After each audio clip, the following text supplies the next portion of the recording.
Hello, this is Victor at RestoreMercedes.com. This is another video and most likely final video for Wayne in Maryland, and this is a 93 600 SL. Just want to go over what was done overall, just to recoup what I remember, and we move on with shipping the car back to Maryland. Okay, Wayne, so the oil was replaced, the engine is very clean. This is really nice. So the oil changes were done on time. From now on you have to use Mobil 1 040. Oil cap could be replaced. It still works, but it has some cracks to it. This is cheap, you can buy it on eBay and replace it. Some oil cap. Internals are really nice, very clean. I like that a lot. So here we have mass airflow sensors done. I did leave some tape on the connectors, but let them be. But they're plastic welded and glued. So the mass airflow sensor wiring is done. Same on this side, as you can see, that mass airflows. Both throttle bodies rebuilt. I sprayed it with some. This is like a lubricant. I might spray a little bit of silicone on them just to preserve them a little bit. Because once you polish them, then aluminum tends to oxidize. But anyway, both throttles rebuilt. These are the older style throttles with big bolt cases. They do not require motors to be redone to them. That's good. What else I did? Air cleaners. New air cleaner filters. This cover I did not see in the trunk. I don't know where it is, and it's missing. So that's obviously a bad thing. But you know, if you have the cover, it slides right over. It just covers your power steering reservoir. Fan clutch is new. Actually, no. I'm sorry. That was on the other car. Oh, okay, I'm sorry. No, not this one. This one is original. A belt is new. Yes, I did replace the belt. But belt and pulley. Idler pulley right down there. Fan clutch I think was fine, so I never replaced the fan clutch. That's fine. What else in this department here? I think I did one of the valves for evaporative system. And also, when I washed the engine, I didn't have covers, so covers have a little dust on them, but you can detail it if you'd like. Fluid for hydraulics is topped off. It's right in the line there. There are two lines, high and low. Engine is not running, so we cannot obviously see where the fluid is, the level, but that's fine. I mean, to me, this is full, and you don't need to go more than what it is, so that's fine. I do not like to have it at the higher level. I'd rather have it in the middle. So that's that. We didn't do anything with coolant.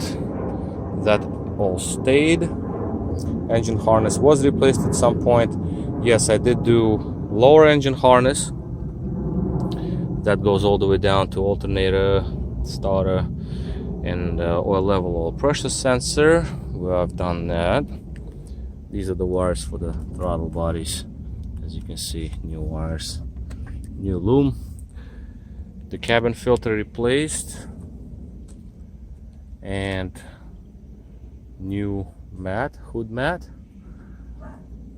I saved all the retainer clip except for this pin right here, but this is not critical. Two of them actually broke, but the rest are in place, and this is all glued. No problems whatsoever with the actual mat. It glued on very nice. No areas where it's delaminating or ungluing. Everything is nice and tight. I really like it. Maybe here a little bit, but you know, it can be super perfect because the glue is the glue. Some areas better, some, but this is very expensive 3M glue, the best that I use to glue these things. Okay, so that is that in terms of the engine compartment. I would really recommend detailing this car once more the proper way, because I just buffed it once, but there are areas here that need a little more attention, like this dirt areas here. Again, I just wanted to make it look much better than what it was, so it actually looks pretty nice, although it hasn't been washed in maybe a month, but it still looks pretty good, because once you wax it, then you preserve your paint. Yeah, some scratches on the hood here and there, but it is what it is.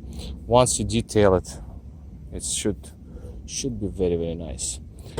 Maybe I'll do the hood once more, because that's a large object, and you know, might as well just maybe redo it. Oh, that I overlooked, I'm sorry about this. The actual wiper blade is terrible. I did overlook this. Yes, my mistake.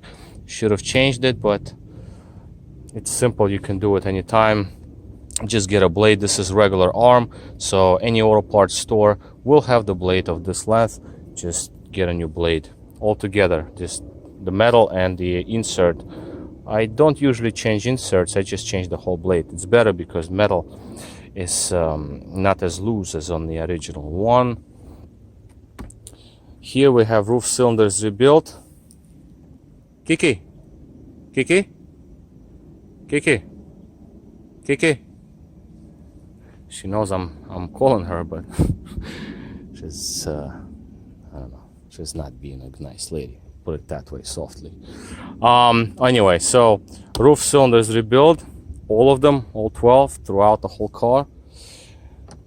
Inside the vehicle, basically nothing done to the door panel on this side. Okay, pocket. Do not use pockets because they tend to break. I wouldn't recommend using those. E-brake works. The handle is in place, that's also good. Nothing done to instrument cluster. Mileage is still counting, which is great, but sooner or later, once this stops, you need to change gears. The mirror, I had to reglue the mirror. As you can see, there are 2 nails here and there. Oh, I see myself. Hello, hey, that's me. I do exist. So the mirror, we have two nails here to support it, so the mirror is okay. Yes, it does move a little bit, but that's kind of normal. That's what they do. Motion of the mirror,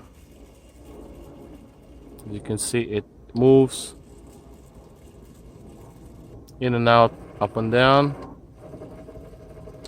so that is fine. I re-glued it because it was kind of off. I had to remove the whole mirror and get it redone, so that's that. I found the missing piece from the roll bar switch. I put it back in, so now the switch works. I don't really recommend using roll bar often. Really, you know, let's just show you the roll bar operation. So I'm hitting the switch, so obviously it works. Okay, so that is really good. So the roll bar works. That's perfect. And you just need this because if roll bar jumps up, you can reset it. So you do need actual switch to reset roll bar, otherwise you won't be able to do so. Headlight switch still clicks. You feel a nice solid engagement. Dimmer is kind of low. I don't understand why it's low. Oh, that's kind of weird. Dimmer circuit on the, it works, but well, I guess that's the way it is, because dimmer, as you can see, I'm moving the dimmer works, but triangle is a little low. But anyway, it doesn't matter, you don't really need it. When the lights are off, then it goes away. That is that. Now what else? The seat had this kind of splitting here. You can reupholster it because this portion comes off. You don't have to remove the whole seat. There are only like two bolts on the bottom. Then you remove the whole portion, take it to upholstery, and they can stitch this or change leather all along. But I would first suggest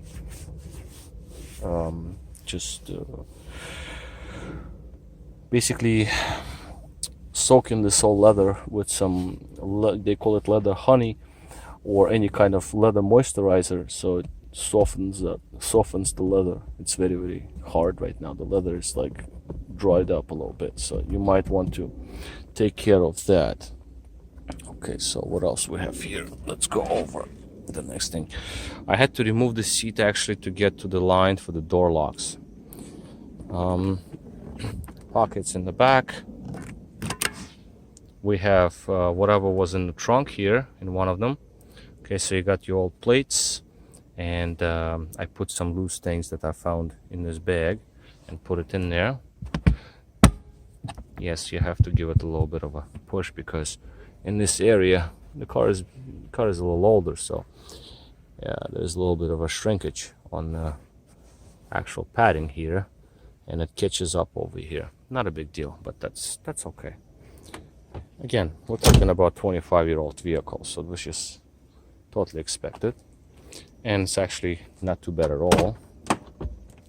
Okay, moving on. Yes,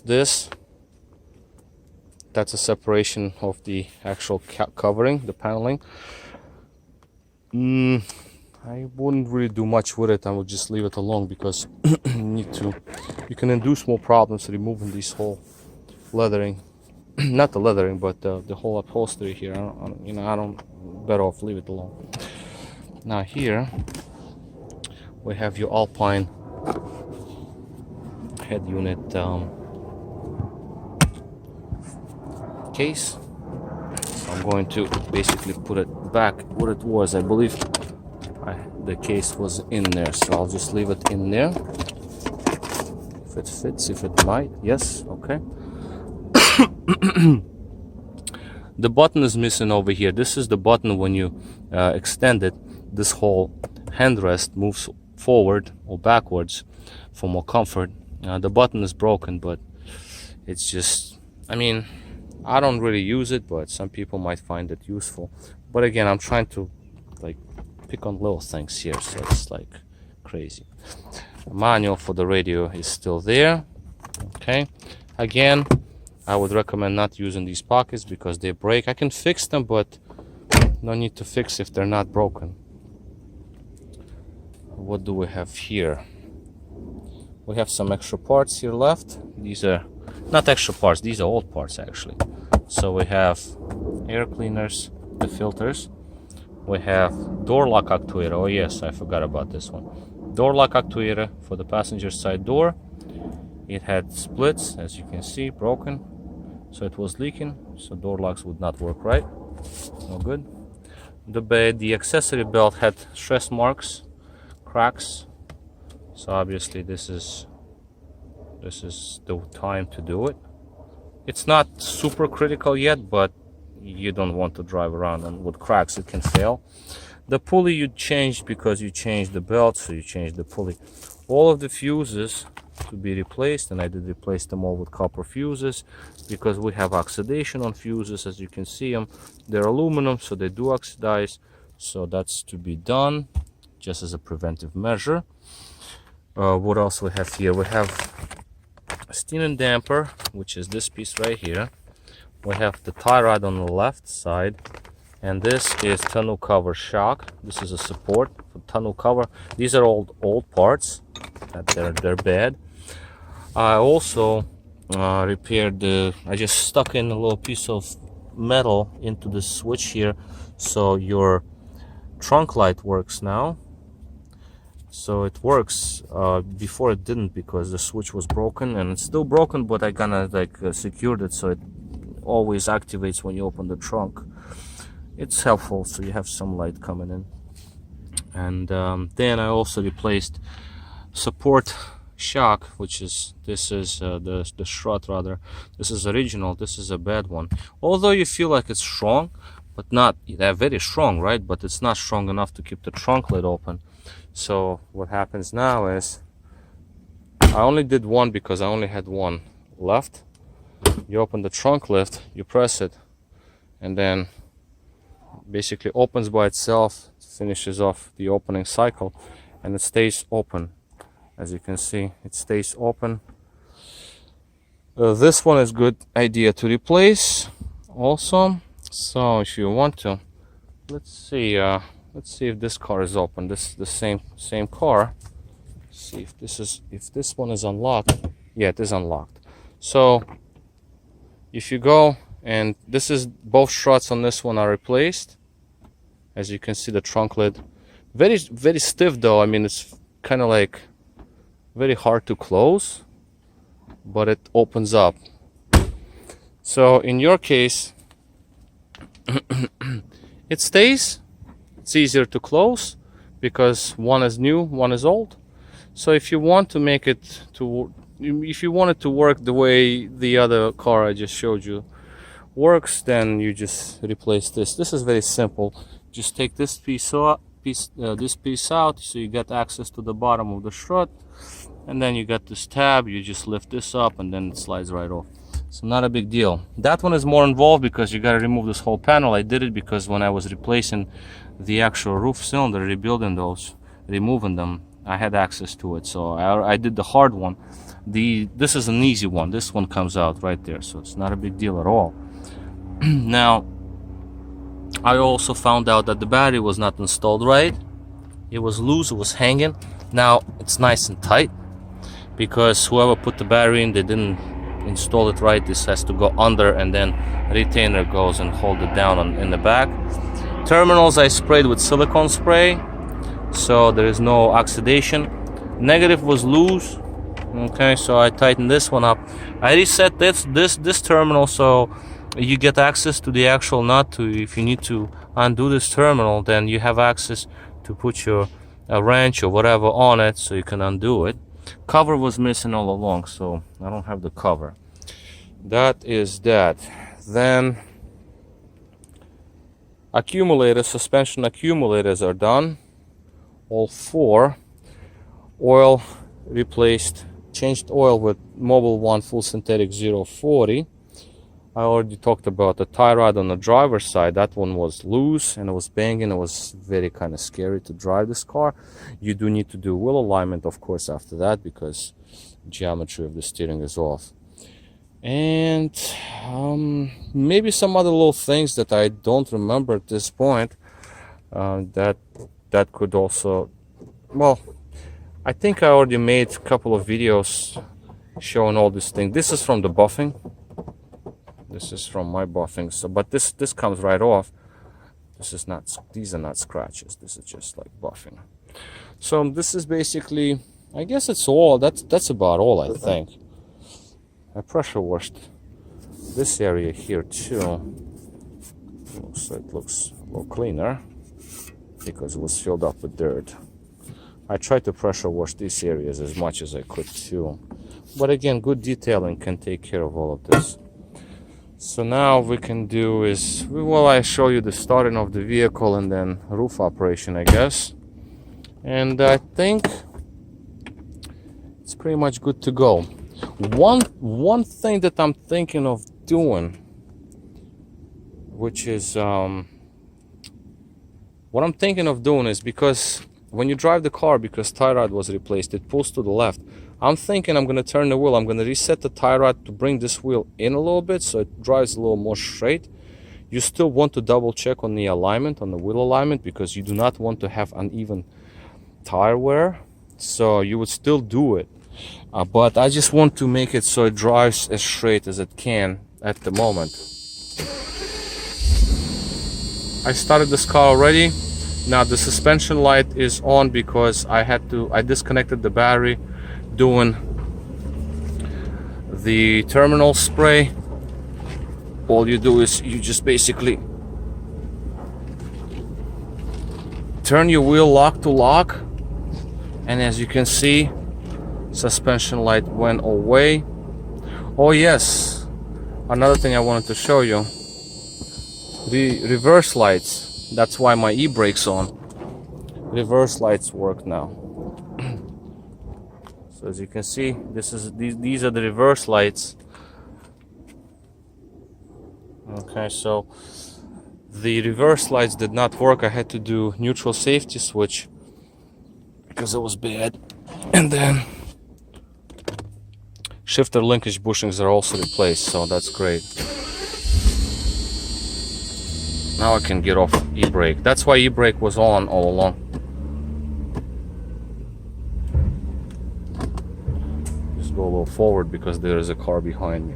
So this is basically all. I guess that I covered everything. If I just forgetting something, then look at, oh yeah, look at this. That's that button that is broken, unfortunately. I don't think I can join this. It's just a little bit of harder plastic that it was supposed to be. The button would have went in there. You push on it, you can move your armrest, as you can see. Not pull, like as I said before, just push on the button and armrest moves. I can leave it like that actually, because you're not gonna go in this area. These are cassettes. You don't have a cassette, so you don't need access to under there. This is a little loose here, the covering here, so I would not pretty much use this much. These are all like little cosmetics, but they, as you can see, the wood separates a little bit when I pull on it. Basically wood is glued onto the leather, and then it goes up and down. I don't want to put any chemicals on it because I don't want to disturb the wood grain or dissolve leather, so I would just stay away from moving these things much. But the headrest is good to have outwards because I like to drive like this, so my arm rather, not my hand, my arm is supported. And for that reason you do need this button. So you want to kind of like, if you want to obviously keep it extended. If you don't, then you know, just push on it and bring it back. I don't want to get to these little details, that's just a little too much. You might try to, no, doesn't fit in there. I was thinking of keeping the button in there. Well, I guess if it doesn't fit in, there is a telephone there, you might keep the button inside maybe, or whatever. I'm just trying to show you. I will try to glue it. I kid you not. I'll try to glue it and see what happens. If it works, great. If it doesn't, oh well. You would need a whole new headrest. It takes a little bit to get to it. You gotta take this off, and then you gotta open up the actual upper portion. This is kind of loose, so I have to, I'll take a look. I'll see what I can do, and that's probably the reason why it broke, because it moves, so that's not good, but whatever. I'll see what I can do. If I can do something with it, I'll do it. So that's the button situation. If anything, you can keep the button inside there. Okay, right, so I guess this is gonna be all. What I'm gonna do is I'm gonna turn the wheel this way so I can get access to the tie rod once I raise the car up a little bit, and rod a little bit and see what happens. So this is gonna be basically all for now. Oh yes, roof operation. Let's just do the roof operation just so I show you the roof works. Just put on the ignition. Let's go with the roof. This is the roof. So it's going.